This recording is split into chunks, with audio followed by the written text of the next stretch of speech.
And what is that interest exactly? Well, it's to do with a DC Murdoch that was actually sacked from Surrey Police. Okay, for contaminating evidence, and sexual offences as well. okay. Outside a police station, a man stands calmly, camera rolling. In the very next sentence, he says, "Send shockwaves through the entire Surrey police force." A sacked officer, contaminated evidence, sexual offenses, and allegedly it was all covered up. Will the police answer for it or bury it deeper? Stay till the end, because what unfolds over the next 20 minutes isn't just a confrontation. It's an unmasking. Coming over. Afternoon, how are you?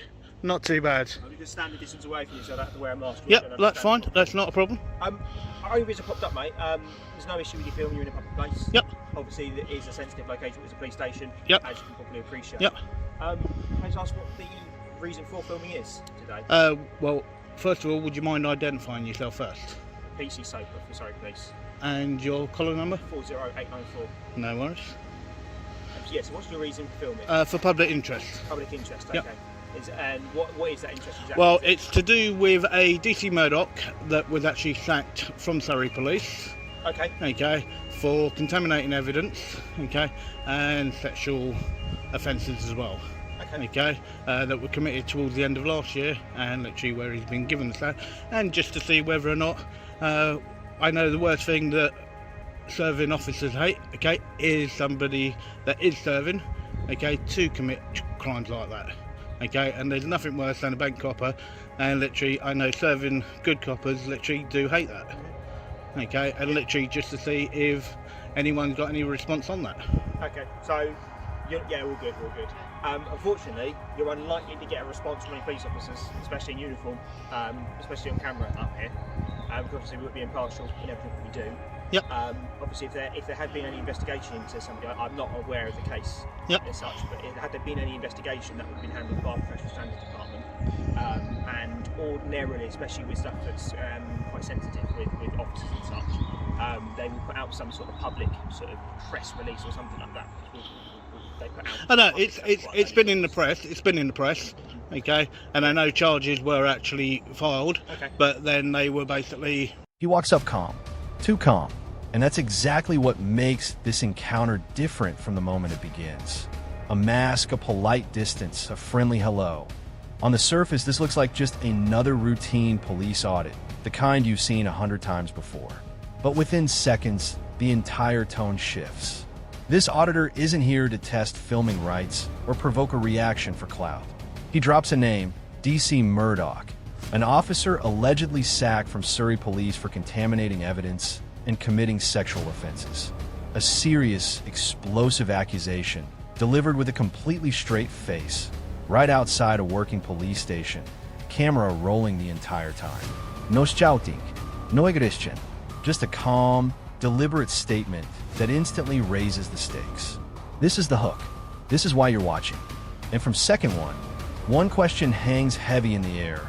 Will the officers confirm it, deny it, or shut the conversation down completely before it even begins? Swept under the carpet, so to speak. Okay, so if charges were filed, then that would have been the police charging, and then it would have gone to the Crown Prosecution Service, who are independent to us. Yep. Again, tell me if I'm telling you to suck eggs, which is separate, obviously, to the police. And obviously they will look at whether it's in the public interest. I can't comment on the case, I don't know the case, and it wouldn't be... No, that's perfectly fine. That's perfectly fine. Sorry, just one second. Are you an officer as well? I am just a plainclothes officer. Okay. Would you mind identifying yourself, Yeah, please? I'm PC 41456, Sean Smith. Okay, no worries. And I take it you're attached here as well, yes? Oh, I'm the testing. Okay, no worries. There's very few police officers actually up here. It's more of an admin base. Yeah, well, it's only because it's your actual HQ for Surrey, was the main reason, literally, just to come down and see what people's views are, literally, down here. Yeah. Okay, that's fair enough. Like I say, I think you're unlikely to get anybody to converse with you up here. That's all right. Right, be sober. Yes, we'll be very shortly. I'm just up at the HQ at the moment. The chap is filming outside. We're all in order. No, it's not. No. See you in a bit. See you later. Bye bye. Yeah, like I say, because effectively, because of the sort of the professional standards that we have to adhere to, it's unlikely that anybody's going to say anything. In fact, I can categorically say you will not get any comments from uniformed police officers on that case. Yeah, but it's not even so much getting an actual verbal thing, okay? It's literally, even when you look at serving officers' actual body languages, okay, and you see the way that they actually... The officer doesn't flinch, but he also doesn't answer.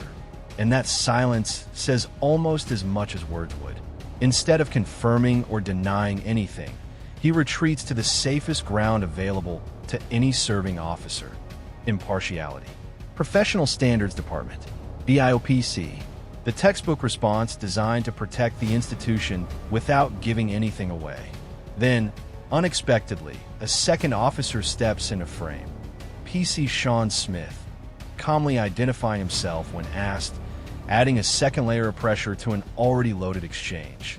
Two officers now, one camera, one man, asking the questions nobody else dares to ask out loud.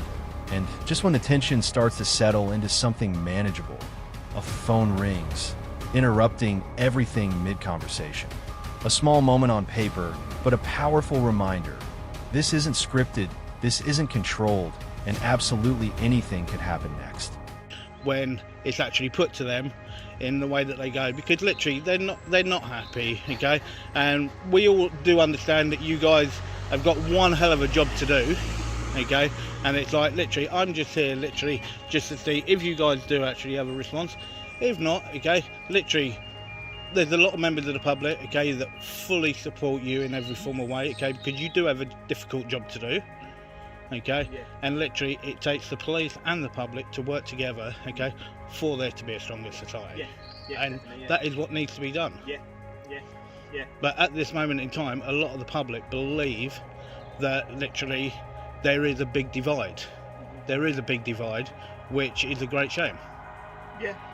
When you actually think about the reason why the police are there, how the police were formed, okay, and what was actually done, I think even if you go right the way back in time to when it all actually started, okay, literally, I think a lot of those officers back then would most probably be turning in their graves with the way that some things have actually turned out, but then in other things they'd be very happy. Yeah. No, I can agree with you in some respect there. But also in regards to the wrongdoing in officers, like bank coppers and such like that, the PSD sort of level, professional standards level, and the involvement in the way that we can refer things to professional standards within Surrey is very good. Yep. I often see stuff on Facebook and stuff saying, racists can hide in there, all this sort of stuff. It's actually very difficult for somebody who was doing something wrong or who did have racist views or might be doing wrongdoing to hide in the police, because like you say, majority of police officers, or in fairness 99% of police officers, 99.9999% of police officers. Now, the conversation takes an unexpected turn, and this is where it stops being a simple audit and starts becoming something much bigger. The auditor pushes past the corporate, rehearsed answers and goes for something far deeper: the growing divide between the police and the public they serve. He references the very origins of policing, what it was built to be, versus what many believe it has become over the years. The officer listens. He nods. And slowly, almost reluctantly, the conversation opens a door that most police audits never manage to unlock: a raw, surprisingly honest reflection on bent coppers versus the overwhelming majority who serve with real integrity. This isn't confrontation anymore. This is exposure, and you can feel the mood in the video quietly shifting beneath the surface. Join the police to stop exactly that. Yeah, and I perfectly agree with you on that, okay, because as I said, I think it takes a very, very special person to actually join the police, okay, because of what it details, okay. It's not something you can just walk in, okay, literally the next day you're out on the street. It's quite a process. It takes a little while, and even when you're out on the street, yeah, it's a bit of a culture shock as well, the way that some people react as well, no, like I say, by all means, there's no issue with you filming. You're in a public place. Okay. So what I will actually ask you, okay, regarding where I can actually go to, okay, as you know, there is no actual gate here, okay, so I can actually go into the actual main reception, yes? You can walk through the site down to reception. Yep. It is private ground. Yep. Albeit there's no gates on it. Yep. I think the ideology being that it's accessible for the public to wander in and report stuff to us. Obviously, if you are asked to leave, like any other private ground, Yep. but there's no sort of rights of access through. Yep. There's a footpath that runs around the outside. However, in fairness, at reception, there is front counter staff. They are police staff. They're not police officers. They definitely won't be able to comment on anything. And it's unlikely that you'll be able to film inside, because then you're in a private setting and you would need Surrey Police permission to film. And knowing our media department, it's unlikely that they will. But the actual main reception, okay, is open to the public, yes? Okay. It's open to the public, but within a private building. So it's the same as if you went to Sainsbury's. Well, it comes in under Surrey Police's property, yes? So that means then it's a public building. 99% good officers. That's the claim laid on the table. But is it actually enough to satisfy the man holding the camera? The officer defends his colleagues with conviction, insisting the system isn't built to shield wrongdoing, that corruption gets caught, that the bad apples don't represent the badge. But the auditor isn't finished, not even close. He pivots sharply into legal territory, questioning filming rights, questioning access to the grounds, questioning exactly where private property ends and public accountability begins. The stakes have just changed completely. This is no longer a philosophical chat about policing culture. It's now a live test of boundaries, rights, and exactly how far this interaction is legally allowed to go. So it's funded by public purse. Yep. Strictly, as of a few years ago when PCCs were introduced. Anything that is owned by Surrey Police is owned by the Office for the Police Crime Commissioner, so our cars are owned by them. Yep. Effectively, they are private entities that Surrey Police own, albeit paid for with public money, but it doesn't make it a public building. So it's not like I can't even think. Because I was going to say hospitals. Well, hospitals aren't even public buildings either. Publicly accessible. You have a right of access in order to report crime. Yep. In this circumstance, when a hospital, you've got a right of access to go and seek. But all police stations and everything else aren't just to report crimes. Okay, they are also there literally to get information. Okay, which should openly be available to the public. Yep. Okay, so because there are one or two things, and there is a form that I actually need to pick up as well, and I'm hoping I may be able to get it from here, because otherwise I might have to go to Guildford or Woking. Yeah. So no, that's fine. Yeah. Okay. Yeah. To get paperwork, and so what Yep. I'm saying is, if you go in there filming, Yep. you may well be asked to stop Yep. filming. No, that's if fair you enough. refuse to, you may be asked to leave. Yep. And even No, that's fine. by all means, That's fine. if you want to go in and get paperwork or whatever, do so. If you want to try filming, you can try filming, but I can almost guarantee you'll be asked not to. Mainly, obviously, it is a private building. We might have people in there who are trying to report crimes.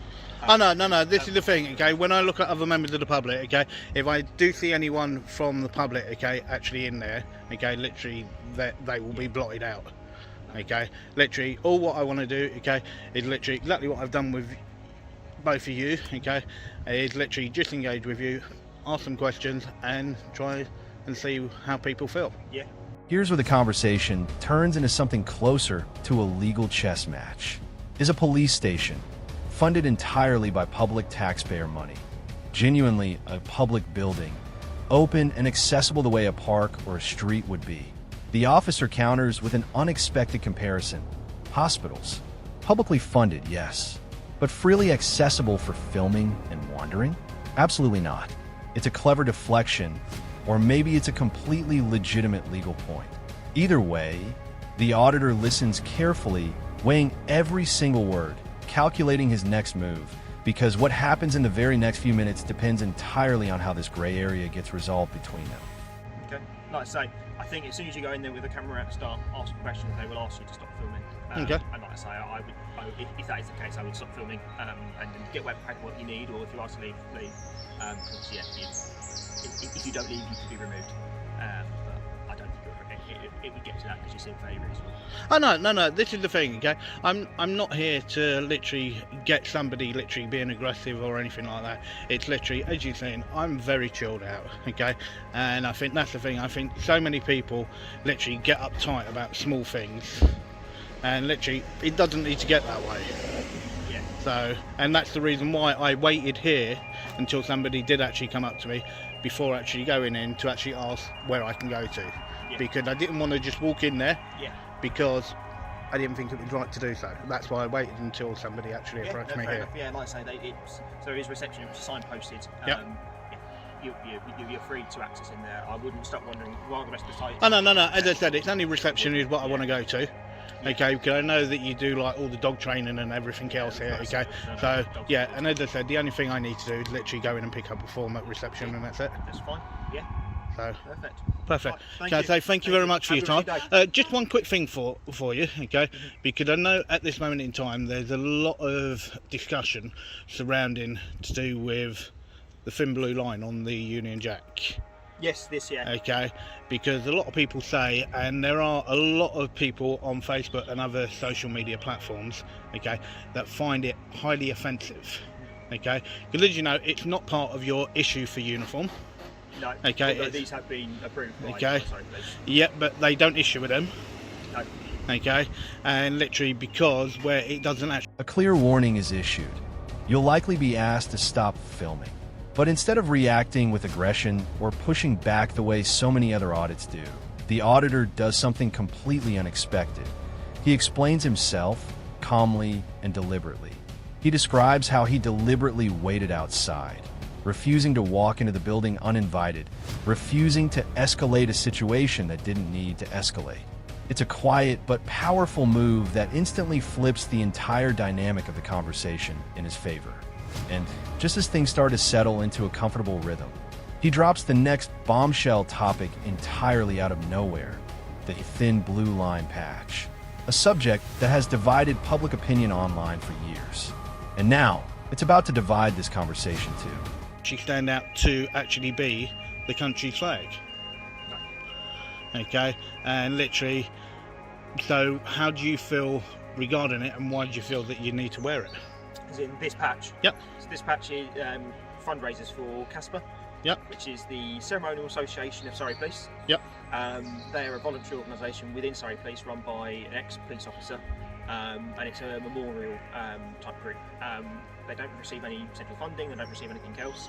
Created the patches, one for us to effectively have our force insignia on our chests. We didn't have them elsewhere. I have a legacy patch, but we didn't have them elsewhere. So it's partly a force pride side of things. The thin blue line side, yes, I know there is issues in regards to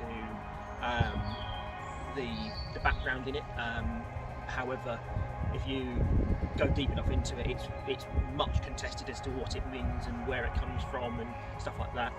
Most police officers see it as a sign of just I'm the police sort of thing. Most sort of take the line of we're the thin blue line between good and evil, or whatever you want to say, sort of thing. I know there's other connotations, but you can do that with anything, can't you? Yeah. Really? I mean, Yeah. you can do it with anything. Sorry, what else did you ask? Okay. So it was literally, so why you felt that you had to wear it and what it stood for. Yeah. Okay, and I think you've literally just answered that. Yeah. Okay. It's more a memorial patch. Yeah. for No, those which I things. think is fair enough. So you said about it being involved with Casper. Okay.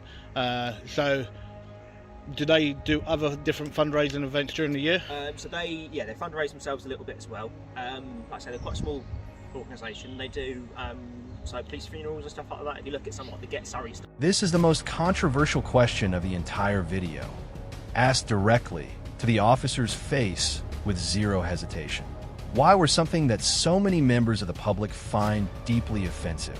The officer doesn't dodge the question, and he doesn't get defensive either. Instead, he calmly explains Casper, a little-known ceremonial and memorial association operating quietly within the force.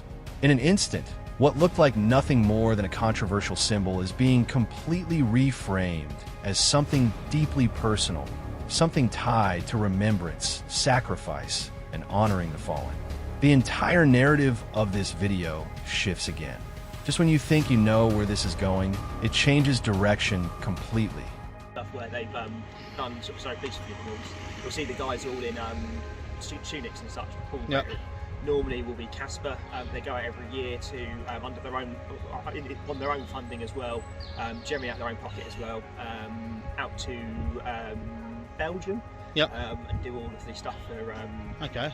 Wow. World War I, World War II and such. That's fantastic. That's really, really good. Yeah, that is really good. Remembrance Day stuff See, as this well. is, I think this is the thing that a lot of members of the public also don't get to see, okay, is that's the reason why I sort of asked that, because I know there are loads of different views surrounding that, and literally you're the first one in Surrey that's actually said that. So, and when you look at it, that in itself, okay, literally for the work that they're doing, okay, that is something that they need to actually be, literally, the public should know, okay, and literally appreciate the actual work that actually does go on behind closed doors. I think they choose not to because of the sort of stuff they're doing, because it's memorial, and the idea is that it's it's a memorial of either former police officers in funerals, or it's fallen soldiers, or whatever else it is. It's more of a, they don't want to, the best time they can promote is when they're actually doing stuff. Yep. It wouldn't be fit for them to Yeah. do so because No. of funerals or Yep. remembrance things. So I think that's probably why they play it quite low key. They also, when they were fundraising for these, effectively they sold these to officers. They were £5 each. Yep. A pound of that was went to the Chief's charity at the time as well. Yep. Which was Surrey Serve, which is basically blood banks in Surrey. Yep. Again, another voluntary organisation. They run blood and samples out of hours every night, 365 days a year, free of charge for the NHS. So they ended up, I think in total, there was £1.5 grand, £2 grand. This is the reveal absolutely nobody watching saw coming. Casper isn't just a patch stitched onto a uniform. It's officers traveling all the way to Belgium, entirely on their own time and their own money, to honor fallen soldiers for both world wars. Patches sold for just £5 each, quietly funding real, tangible charity work, including Serve, the volunteer blood bike service that runs every single night, 365 days a year, completely free of charge for the NHS. The auditor's entire tone shifts here, live on camera. Skepticism slowly turns into something that looks a lot closer to genuine respect and surprise. Police further through fundraising events they've done, socials and such, even over quite a closed year, they gave a further £7,000 to that. And again, the force won't outwardly state that. Yeah. You go on to the charities pages, they will state so, but the force won't outwardly do it because. So this is what I think is a great shame, okay, because you can see on what you just said, okay, and I can see by the way that you're talking, I can see you're nodding as well behind, okay, literally you can see that it means a lot, you can see it means a lot, okay, and this is what I think is a great shame. And I understand, yeah, there are certain times when they can't actually do it, okay, and actually show members of the public, but I think this is also there where there's also sort of a door as well, okay, that's shut between officers that are fallen, officers that are serving, and the public, okay, because that work, what you've just said, okay, is amazing work. It's amazing work, and I think that you would have a lot more people that would actually make a connection with whatever force it was, okay, literally, and they don't have to go into too much, okay, literally, it's just to try and make people aware of what else is actually going on. Yeah, I think the difficulty is nowadays is obviously, and well, since forever, to the dawn of time, there's never been enough police officers, has there? Yeah. And we're trying to do a lot more with less, basically. And quite honestly, if somebody's had their house broken into and they see a post on Surrey Police's Facebook page saying we've raised a load of money for charity, and maybe we haven't caught the burglars yet.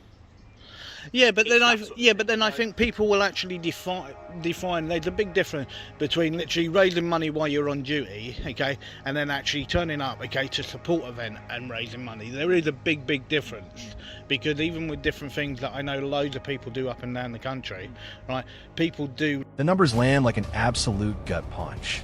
Over £7,000 raised. Quietly. No press release. No public recognition. No headlines. The auditor calls it exactly what it is, a great shame that this hidden side of policing never sees the light of day. This is the true emotional peak of the entire video, a moment where the audit quietly transforms into something closer to an unmasking. Not of corruption this time, but of unseen, unrewarded good deeds happening behind the scenes. Literally, the majority of charities and everything is run by volunteers.